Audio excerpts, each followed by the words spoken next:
Hello and thanks for joining us for our mid-morning edition of Arirang News. I'm Mark Broom. Let's start by taking a look at the day's headlines. U.S. National Security Advisor John Bolton says President Trump is offering to send his Secretary of State Mike Pompeo back to Pyongyang to keep the denuclearization dialogue going between the United States and North Korea. President Moon Jae-in says it's time to roll back regulations in the finance sector to help internet-only banks grab a bigger share of the market. He says more banking options will help consumers and modernize the sector. Plus, the trade war between the world's two superpowers ratchets up another notch as the U.S. finalizes 25% tariffs on an additional $16 billion worth of Chinese goods. They'll take effect in just over 2 weeks' time. But let's start with those comments by US President Donald Trump's top national security advisor. John Bolton has been speaking to Fox News, telling them that North Korea has to start taking concrete steps on denuclearization. He also mentioned that President Trump is prepared to send Secretary of State Mike Pompeo back to Pyongyang to keep the dialogue between the two sides going at the highest level. Lee Seung-jae starts us off. U.S. National Security Advisor John Bolton says President Trump has offered to send Secretary of State Mike Pompeo to Pyongyang once again to meet with North Korean leader Kim Jong-un and continue the ongoing negotiations on dismantling the regime's nuclear weapons program. In an interview with Fox News on Tuesday, Bolton revealed Trump made the proposal in his most recent letter to Kim, which was delivered to North Korean Foreign Minister Lee Yong-ho during last week's ASEAN Forum in Singapore. Asked about the possibility for a second summit between Kim and Trump, Bolton said there aren't any plans yet, but President Trump is prepared to meet at any point. He added that what's really needed isn't more rhetoric, but performance from North Korea on denuclearization. Bolton dismissed North Korea's calls for an easing of sanctions, saying the Trump administration will continue to enforce them until Pyongyang denuclearizes. Bolton says the U.S. has lived up to its side of the Singapore Declaration, but North Korea, he feels, has not taken the steps needed to denuclearize. Bolton also downplayed the significance of North Korea returning 55 boxes of remains of presumed American soldiers killed during the Korean War, saying it's just one part of the agreement the two sides reached in Singapore. He went on to say the North should return the remains of all foreign soldiers without having to be asked, since there's no point withholding remains from a conflict that ended several decades ago. Lee Seung-jae, Arirang News.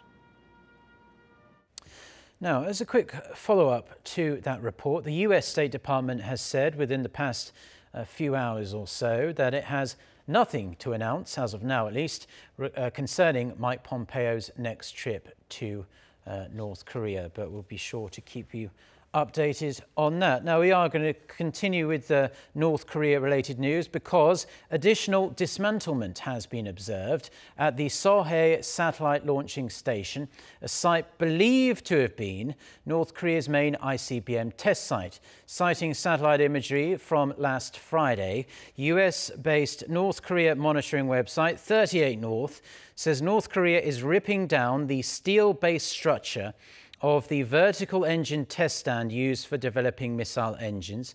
Walls are also being removed at the transfer structure on the launch pad used to support rocket launches. Now, 38 North says work on the engine test stand does represent what Kim Jong-un promised to President Trump in Singapore, but work on the launch pad goes beyond that commitment. However, it says these developments should be still seen as first steps, as they could be reversed rather quickly. South Korea is rebuffing yet another media report that says a ship carrying North Korean coal is docked at a South Korean port. Seoul's foreign ministry insists the vessel contains coal from Russia, not North Korea, and no international sanctions that are placed on the North have been breached by the ship's arrival. Lee Ji-won with the details. Suspicious vessels continue to dock in South Korean ports despite recent alerts and an investigation into reports that North Korean coal has been imported to the South illegally. VOA reported on Monday that according to the website Marine Traffic, a Belize flag ship, the Jinlong, docked in the southeastern port of Pohang on Saturday and is believed to still be there.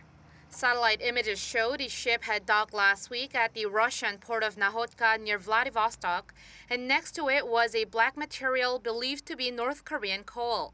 And though satellite images do not clearly show whether the coal has been unloaded in South Korea, VOA says there is evidence that the ship did unload coal somewhere. But South Korea's foreign ministry says this does not mean anything illicit was done. The Jinlong was carrying Russian coal when it arrived last weekend, and an inspection of the vessel shows no UN Security Council resolutions were violated. The spokesperson said this is according to an initial review of documents related to the ship and its cargo.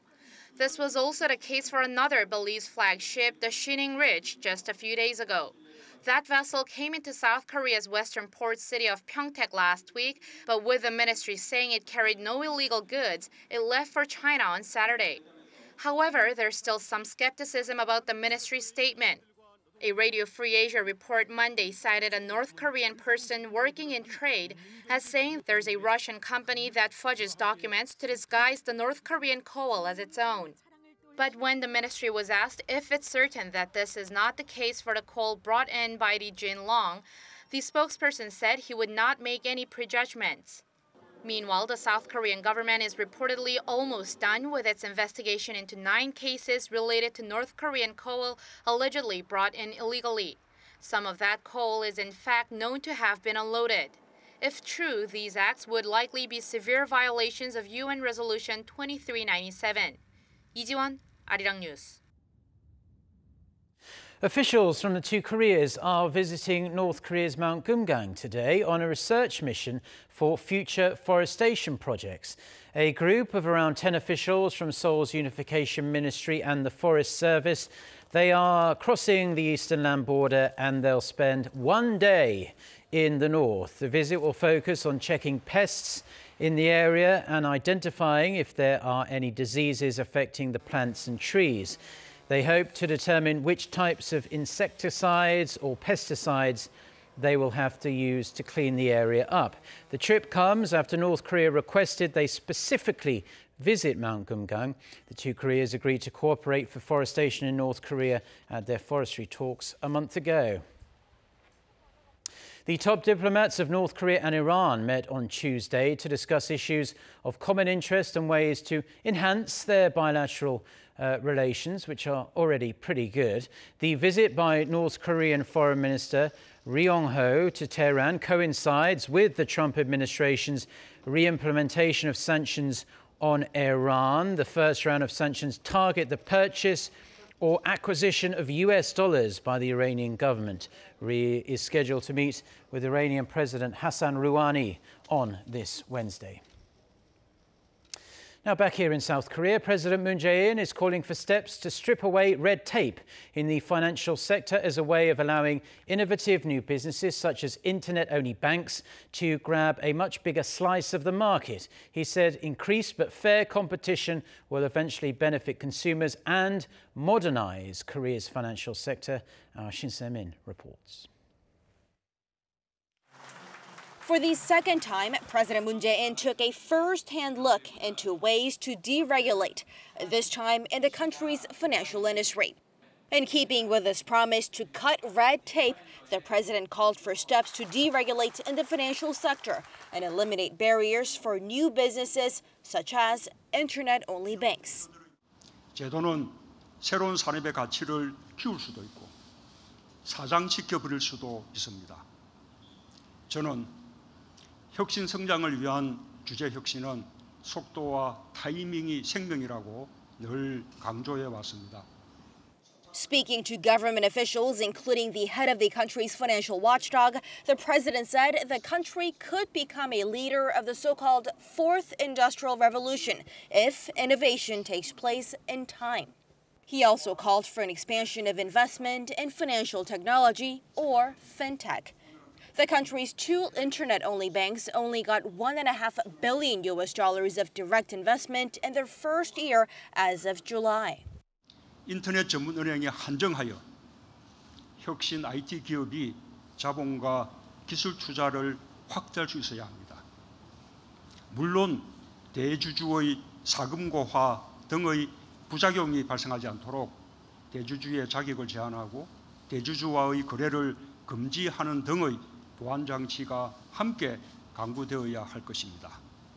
He added that invigorating the country's internet-only banks will promote fair competition and innovation within the financial sector, suggesting the government get rid of unnecessary rules. The president insisted that this would help other sectors as well, and he also urged lawmakers in parliament to work on deregulation by supporting such growth through legislation. 신세민, Arirang News. Now, following BMW's late apologies and recall over the continued cases of engine fires affecting some of its models, the South Korean government is seeking to implement a punitive damage system. If approved, it will require the manufacturer of defective goods to provide much more substantial financial compensation to affected consumers. Kim Hyo-sun reports. The South Korean government is mulling over a wider punitive damage system to deal with the recent BMW auto fire crisis. This comes amid public outrage over the German automaker's lackluster response, despite a continued number of cases of BMW sedans bursting into flames. The punitive damage system is intended to compensate consumers financially in amounts that far exceed the proven damage in cases when the manufacturer is found to have purposely acted illegally. As the class action and punitive damage system require companies to provide a larger amount of financial compensation to consumers, they need to make efforts to compensate them in advance. The proposed system already has support at the National Assembly. We will look into implementing the punitive damages system when consumers are affected by a car maker's failure to quickly identify the cause of a problem. The Korean government is also seeking to adopt stricter criteria for submitting documents related to recalls, levying penalties for insufficient documentation. It also plans to fine the automaker 1% of its earnings when it's found to have attempted to hide or minimize the defects. After recalling over 100,000 vehicles in South Korea, BMW is now widening the recall to Europe, where it plans to recall an additional 324,000 diesel cars. Kim Hyo-sun, Arirang News.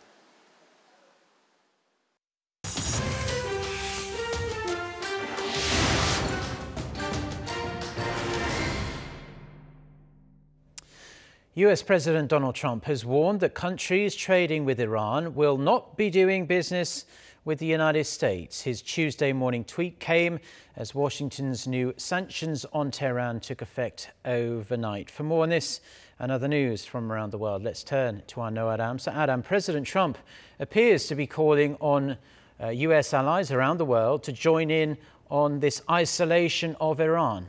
That's right, Mark. In particular, Trump's warning seems to be aimed at the European Union. That's because the EU is trying to protect European businesses that are trading in Iran from facing US sanctions. In his tweet, President Trump said the latest sanctions on Iran were the most biting sanctions ever imposed, adding they will ratchet up to yet another level in November. Washington is rolling out unilateral sanctions on Iran in stages following Trump's decision to withdraw the US from the 2015 Iran nuclear deal. The next round of punitive measures will come into effect in November and will target Iran's oil industry. The EU's foreign policy chief, Federica Mogherini, responded to President Trump's tweet by urging European firms to ignore the White House. Also on Tuesday, a blocking statute aimed at protecting EU firms took effect. It involves possible punishments to European companies if they comply with Washington's demands, while offering them a chance to sue the US for interference. Russia, meanwhile, which remains a signatory of the 2015 deal, along with the EU and other nations, also slammed the US sanctions on Iran. Moscow's foreign ministry issued a statement saying Russia will do everything necessary to save the deal and protect its economic relationship with Tehran. Search and rescue efforts in the Indonesian island of Lombok are continuing following Sunday's massive earthquake. However, Rescue workers were struggling Tuesday to reach the northern part of the island due to piles of debris and landslides. Also, there have been more than 230 aftershocks since Sunday's quake, which poses further risk to rescue operations. The death toll is now said to have surpassed 100, and tens of thousands of residents and tourists have been evacuated. A couple has been found dead inside a landslide that hit the Italian Alps over the past few days. The body of a woman from Milan was found Tuesday, a day after rescuers found her husband's body. Nearly 200 people have been evacuated from a valley near the town of Kumgang that was hit by the landslide. Hawaii's destructive Kilauea volcano has slowed to a virtual halt for the first time in over 3 months. Violent lava flows and ash clouds had wreaked havoc on Big Island, forcing thousands to evacuate as acres upon acres of land were destroyed. However, officials warned the pause in volcanic activity could only be temporary, so hazard warnings are still in effect.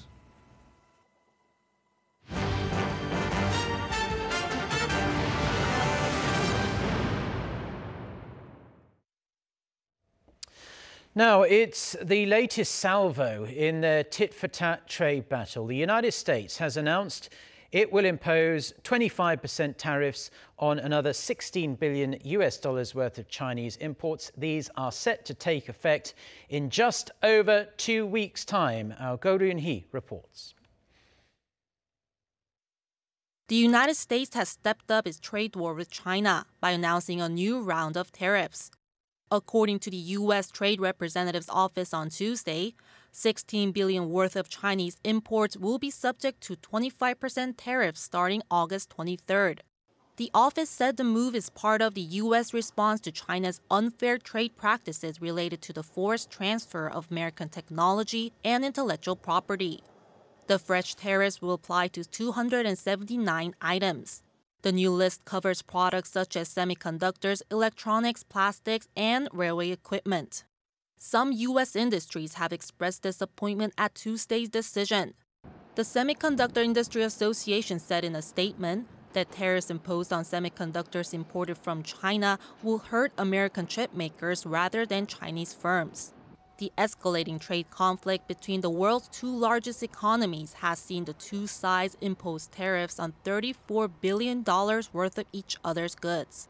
They appear far from a resolution, and according to U.S. local news outlets, the USTR is reviewing the 10% tariffs on a further $200 billion of Chinese imports, and is considering raising the rate to 25%.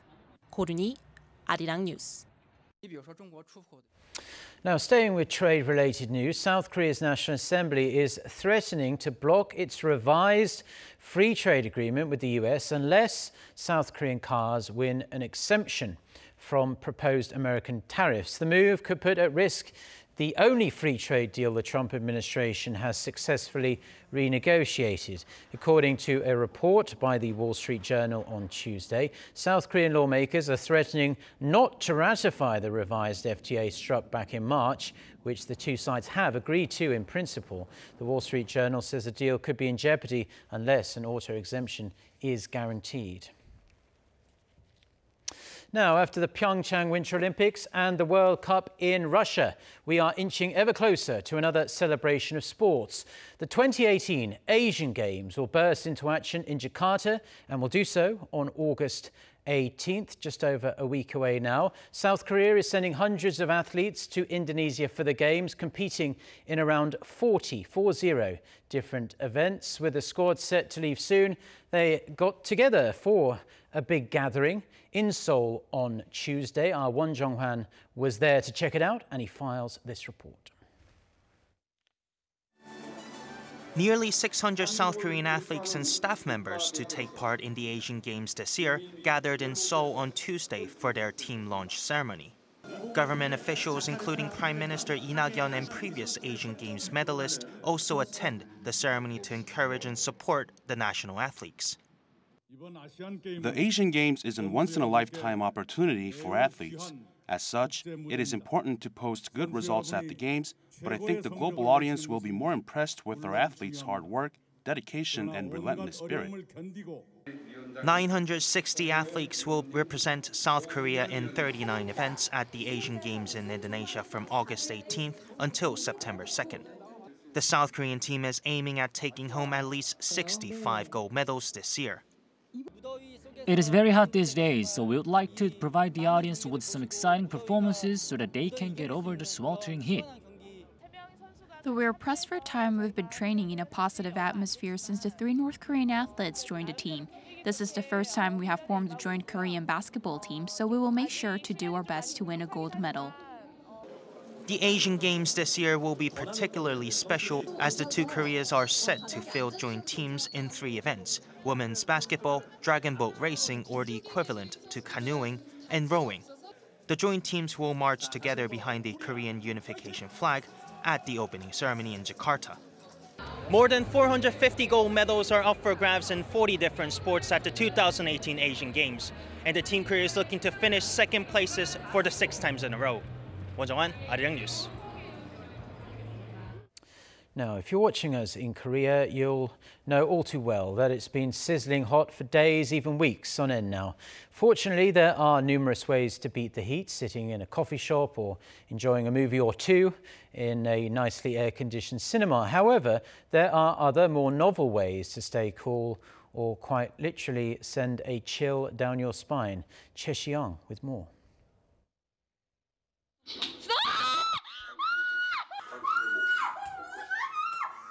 What you'll find is close-up room in Central Seoul will put a chill down your spine, quite literally.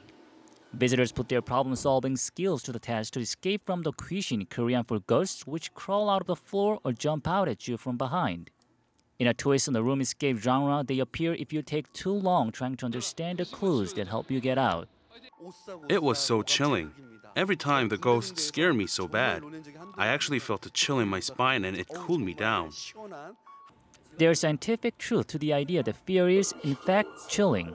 When exposed to scary situations, our brains sense danger and divert blood from the skin to more important organs like the heart and other muscles, so the temperature of the skin temporarily goes down. Another less conventional experience chilling in its own way is a tour of the Ice Museum. Visitors can check out ice sculptures and other props in rooms that are below freezing. In this extremely hot summer, it's attracted tourists from as far away as Europe. We saw this place. We were nearby, so we decided it could be fun coming here. At the Ice Museum, the mercury is below 0 degrees Celsius, and it is so cold here that it is highly advisable to slip into a padded jacket. People flock here to enjoy the long summer day out of the scorching heat. With the heat raging on, locals and tourists alike are finding novel ways to stay cool. Choi Si-young, Arirang News.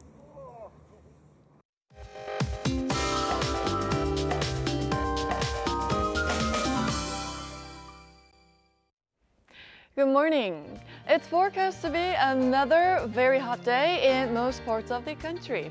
And heat wave alerts are still in place across the nation, but regions in the east will have another breezy day today. Also, many parts of the country could see passing showers during the day, so keep an umbrella handy. Daily highs will be similar to yesterday. Seoul and Chuncheon getting up to 35 degrees Celsius. Daegu and Gwangju will get up to 36 degrees. And temperatures will still be hovering in the mid-30s here in the capital for another week or so, so take good care. With that, let's take a look at the international weather for viewers around the world. So many regions of South Korea will see scorching temperatures with some sporadic showers during the day. North Korea will see heavier showers of up to 100 millimeters. Typhoon Shanshan continues to power across the Pacific as Japan braces itself for heat, and it will make landfall near Tokyo on Wednesday night. Perth, Melbourne, and Wellington will have a rainy Wednesday. 92 heat warnings were in effect across Canada Tuesday afternoon, with more possible as hot weather prepares to settle in. As for South America, Brazil's two major cities will have promising weather on Wednesday. The heat wave in Europe has led to the death of thousands of fish in the River Rhine. Lastly, to Africa, Addis Ababa will have unstable weather conditions for the time being. And that's the weather update for now.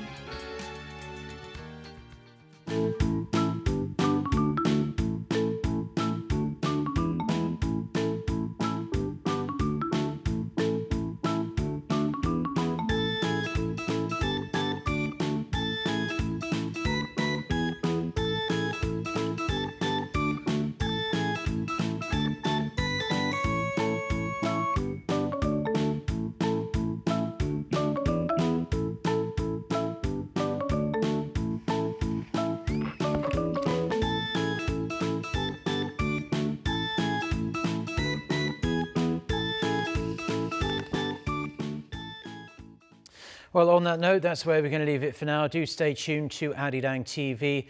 We'll have more programs coming up, of course, and we'll have our next newscast at noon Korea time. That is with our very own Lee Ji-yoon. So until then, goodbye.